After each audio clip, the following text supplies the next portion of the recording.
do a follow-up real quick. So that we just watched with the kid who, you know, he got sentenced, the footage they showed us was when he was initially, you know, at his trial. But apparently this right here is some more info, you know. Gotta give you some more info on it, see if maybe my opinions might change, maybe your opinion might change. So let's continue right here.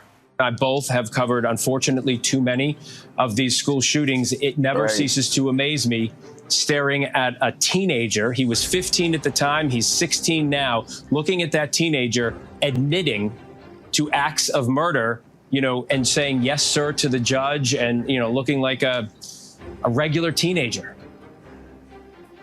Yeah, absolutely, Phil. And not only admitting to the crimes, but admitting repeatedly with all 24 of these charges that he knew what he was doing, that he had weighed the pros and cons, considered the consequences of his actions, and that he intended to kill each and every one of these 4 students, which he now has admitted to and pled guilty to. These 24 counts. Crazy, a 16-year-old now facing life in prison. Generally, in the state of Michigan, a first-degree murder count typically comes with an automatic life sentence. With teenagers, there's often the chance of parole. And what does make this a little bit more complicated, Phil, is while we have a convicted and confessed school shooter, or not convicted, a guilty plea of a person who admits they committed this school shooting. What makes it more complicated is this is the only school shooting that we're aware of where the parents are also charged. His parents, Jennifer and Jason Crumbley, are both facing 4 counts each of involuntary manslaughter, where essentially the prosecution's office is alleging that they failed their son, that they purchased this weapon, that they ignored a lot of signs of his mental health, or that he might commit an act of violence like this, and they are at least partially responsible for the deaths of these students, for the injuries of other students as well. No, I gotta pause it there because I was thinking that earlier when I was watching the other video, but I didn't want to say that because I don't want to be one of them people to come out and say, yo, where were the parents? Because at the end of the day, I know for a fact it got some parents who be trying their best. The kid's just unruly. You feel me? That is a fact. So you can't always say where are the parents. Some kids just do not listen.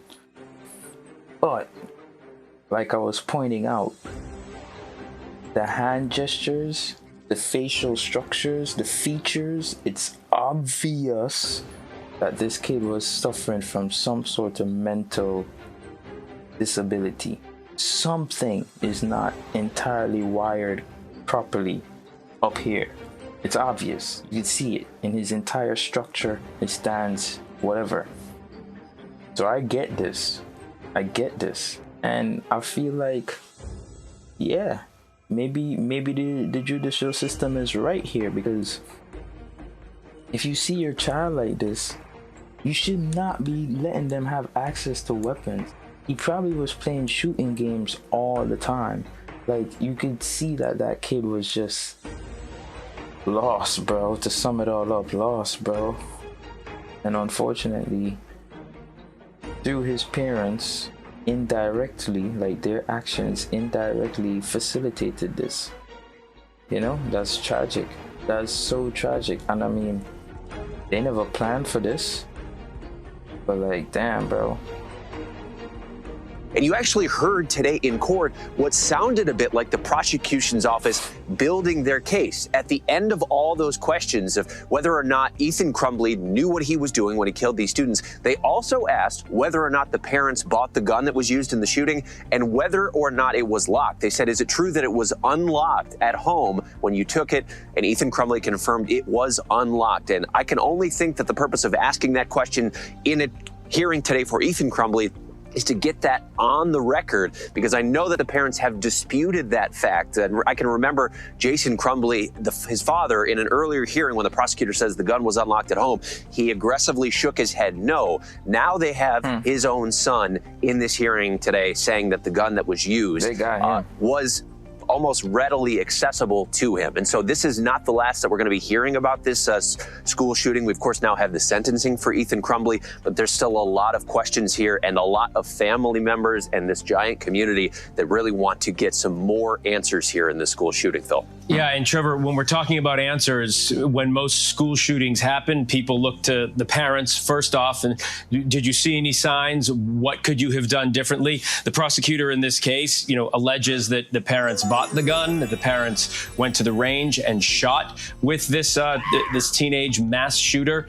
And then there were other things that day that, the drawing, and they came into, the school and they didn't want to take him home. So there is a case that they are building more so than any other school shooting that we've seen. So what happens next in this case? We heard something about a hearing on the 9th and then sentencing after that. But what happens next? And what role will this prosecution against his parents take?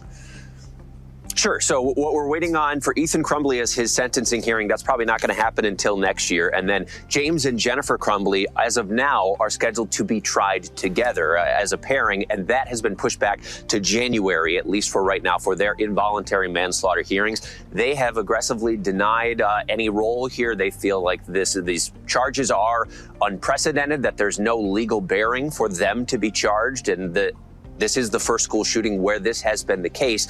But these prosecutors have detailed over and over what you point out, Phil, was a number of red flags here. This was not something that happened out of nowhere. They've alleged in court documents, according to prosecutors, that James and Jennifer Crumbley repeatedly failed their son, that they were spending extravagant amounts of money on alcohol, $4,000 just last year at their local liquor store, that there were allegations of infidelity between the pair of them, that they would try to make their son spy on each other to try to confirm those affairs, whether or not they were actually happening, that he was suffering from insomnia and they didn't do anything to help him, that they would stay up arguing through the night as he was lying awake. And according to prosecutors, they allege that he wrote in a journal leading up to this shooting that his parents hated each other, that they had no money, that they weren't getting him any help for his mental health, and that was what made him want to do something like shoot up a school. Then we have the allegations inside the school, the days leading up to it. As you've mentioned, how the parents bought this weapon, which Ethan thought was a birthday present for himself. According to prosecutors, school officials caught Ethan researching ammunition inside the school. They called the parents and left a message. The parents did not respond. And then Jennifer Crumbley, his mom, texted Ethan, allegedly, "LOL, I'm not mad. You have to learn how not to get caught." Then the day of the shooting, Ethan was allegedly drawing people getting wounded and shot and writing things, disturbing things like "the thoughts won't stop, please help me," things of that nature, which in hindsight really seemed to hint at what was to come later that day. They called in the parents and said, "Will you take him home?" They said no. They declined to take him home. They said they'd get him counseling, and then they didn't. And then, of course, this awful shooting happened. So this is going to be a highly controversial hearing. This community definitely wants to get some more answers from the parents here, too, Phil. We are nowhere near done with this case. Phil? Bro, that's crazy. That's crazy. Nah, gang, that's crazy. You telling me his parents had an opportunity to stop this, bro? Like, apart from all the other opportunities leading up to that day, but that day self, he's drawing these images after being caught researching ammunition. Okay, all the signs were there, bro. All the signs were there. The school saw it. The school saw it. That's why they called the parents. The school saw it, bro. And look, they said the drawings. I just looked this up. I don't know if this is the drawing that they were talking about, but the way how he said it, I knew something was important. So I looked that up and check this out, bro. In the weeks prior, Ethan Crumbley's dog died, his only friend moved, and he carried a baby bird's head in a jar to school. How could you not see these signs? That's extreme neglect on his parents' part, bro. You carrying a dead bird head to school in a jar, bro? Why'd you put it in a jar? Why'd you carry it to school? What the hell is wrong with you?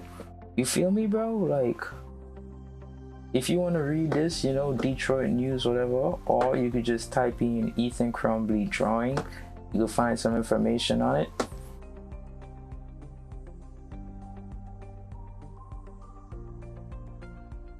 I guess this was the drawing. Damn, bro. Ethan Crumbley, November 30th, 2021, 8:59 a.m. What was this, a test? Test review? Okay. The thoughts won't stop. Help me.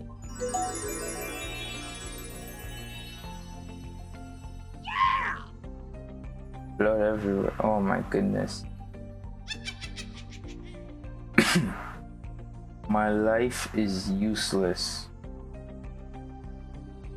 What's this here? What'd I say? Let me see if I can see it better on the screen. The screen a little closer to me. What does it say? The world is dead. Damn, bro. Poor kid, bro. I mean, none of us choose to have the minds that we have, but evidently, like I said earlier, his mind was not entirely here. Anyways, gang, this is tragic. This is tragic. But if you came across my video, thanks for watching. If you like the drawings to the side, click the like, hit the subscribe.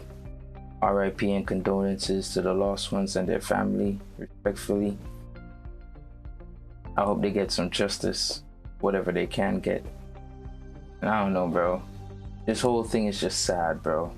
The parents' involvement, whatever, it's all sad. And I don't think that kid have a reason to lie. So him saying the parents were pitting him against each other, that's probably valid, that's probably true, and that's all sad. I'm gonna see y'all in the next one.